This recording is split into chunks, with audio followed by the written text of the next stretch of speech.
ప్రభు వారిని ఆయన మన దగ్గరికి పంపించడానికి ఆయన కూడా మనిషి కుమారుడిగా ఉంటే మనుషుల అక్కర్లు, నరుల కష్టాలు, నరుల బాధలు అన్ని మన బాధలన్నీ తెలుసుకుంటాడని తండ్రి అయిన దేవుడు ఏం చేశారంటే కుమారుడైన యేసు ప్రభు వారిని పంపినట్లుగా చూస్తున్నాం.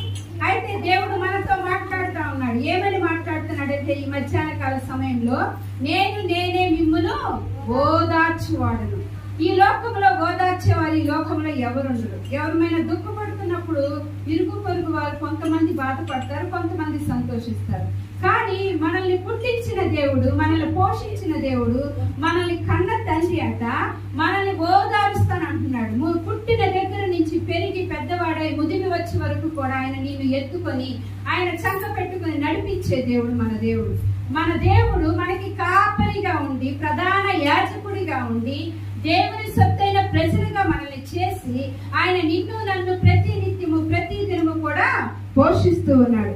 అయితే దేవుడు మనతో మాట్లాడుతున్నాడు. ఏమని మాట్లాడుతున్నాడు? ఓదార్పునిస్తాడంట. ఓదార్పు అనగా హిబ్రూ పదంలో ఏంటంటే నాహూమ్ అని అర్థం.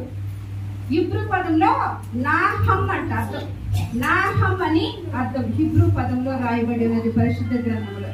అయితే దేవుడు ఆ నాహంను తెలుగులోకి వచ్చేసరికి ఓదార్పు అని అర్థం అన్నమాట. అయితే ఇక్కడ చూసినట్లయితే బాధలో ఉన్న వాళ్ళని, దుఃఖంలో ఉన్న వాళ్ళని, కష్టంలో ఉన్న వాళ్ళని దేవుడు ఓదార్చాడు. అయితే ఇక్కడ మనం చూస్తే ఒక విధవరాలు తల్లి, భర్తను పోగొట్టుకున్న తల్లి, భర్త లేడు, ఎవ్వరు లేరు, ఆమె దిక్కు లేని పరిస్థితిలో ఉన్న తల్లి ఎంతో బాధలో ఉందంట ఆమె.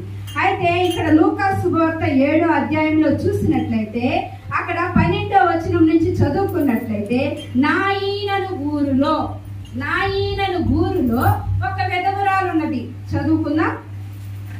నాయీనను విధవరాలను ఓదార్చాడంట దేవుడు. తన కనికరము చేత నాయీనను విధవరాలను దేవుడు ఓదార్చును. ఎందుకు ఓదార్చాడో చూద్దాం. లూకా సువార్త 7వ అధ్యాయము 12వ వచనం.